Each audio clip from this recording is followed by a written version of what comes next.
ഈ സാധനം ചുമന്ന് അത്രയും ദൂരം അങ്ങറ്റം കയറണം.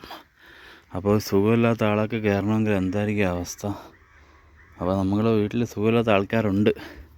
അപ്പോൾ അതുകൊണ്ടാണ് ഇവിടുന്ന് മാറി താമസിച്ചത്. അവിടെ ഈ വഴിയൊന്ന് ജസ്റ്റ് ഒന്ന് ഗ്യാപ്പ് ഇട്ട് തന്നാൽ മതി. ഒരു ഓട്ടോറിക്ഷ കയറിപ്പോൾ ഒരടി അതിന് ക്യാഷ് കൊടുക്കാമെന്ന് പറഞ്ഞ് എത്ര 2, 3 എന്നല്ല 10 വട്ടം സംസാരിച്ച് നോക്കി. എന്നിട്ട് ഒരു സഹകരണം പറഞ്ഞിട്ട് കാര്യമില്ല. പാലച്ചിറ വന്ന് ഇവിടെ വന്ന് വീടും മേടിച്ചു പോയി. ആദ്യം ഫാദറിന് സുഖമില്ലാത്തതുകൊണ്ട് സംസാരിച്ച് നോക്കി. ആദ്യം ഉമ്മാക്ക് സുഖമില്ല, ഹോസ്പിറ്റൽ കേസായപ്പോൾ സംസാരിച്ച് നോക്കി, കയറിപ്പോകാൻ ബുദ്ധിമുട്ട് കാരണം.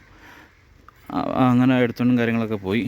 ഓക്കെ, ഫാദറിന് സ്ട്രോക്ക് വന്ന് അത് സംസാരിച്ച് നോക്കി. ആ സംസാരമൊക്കെ വന്നതിന് ശേഷമാണ് മുതലും കാര്യങ്ങളൊക്കെ വന്നത്. പറഞ്ഞിട്ട് കാര്യമില്ല. കോഴിക്കോട് താമസിച്ച് നമ്മൾ വീടും സ്ഥലവും വിറ്റ് അബദ്ധവശാൽ പാലത്തിനും താമസിച്ച്. പറഞ്ഞിട്ട് കാര്യമില്ല. വരാനുള്ള വഴി തങ്ങൂലെന്നല്ലേ അവസ്ഥ. നമ്മൾ സഹകരണം എന്നുള്ള പ്രതീക്ഷ കാരണമാണ് ഇവിടേക്ക് ഒന്ന് താമസിക്കുന്നത്. പറഞ്ഞിട്ട് കാര്യമില്ല, പോട്ടെ. സാധനം ചുവന്നുകൊണ്ട് മുകളിൽ പോവുക, അല്ലാതെ വേറെ നിവൃത്തിയില്ല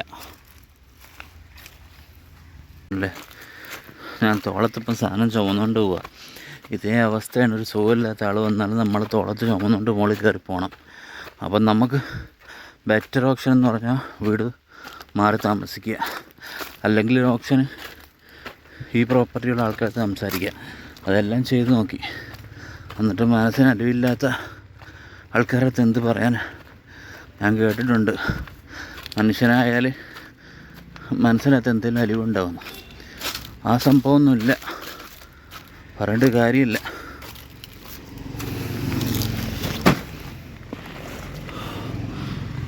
ഇത്ര എടുത്തോണ്ട് നമ്മൾ ക്ഷീണിച്ച്.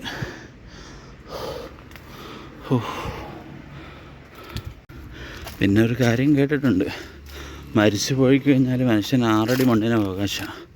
മരിച്ചു പോകുമ്പോൾ ഒന്നും കൊണ്ടുപോകില്ല. ഈ വഴി തരാത്തതും വഴിയെല്ലാം കെട്ടിപ്പിടിച്ചുകൊണ്ടിരിക്കുന്ന ആൾക്കാരും മരിക്കുമ്പോൾ ഈ സ്ഥലവും പ്രോപ്പർട്ടിയും കാര്യങ്ങളൊക്കെ കൊണ്ടുപോട്ടെ.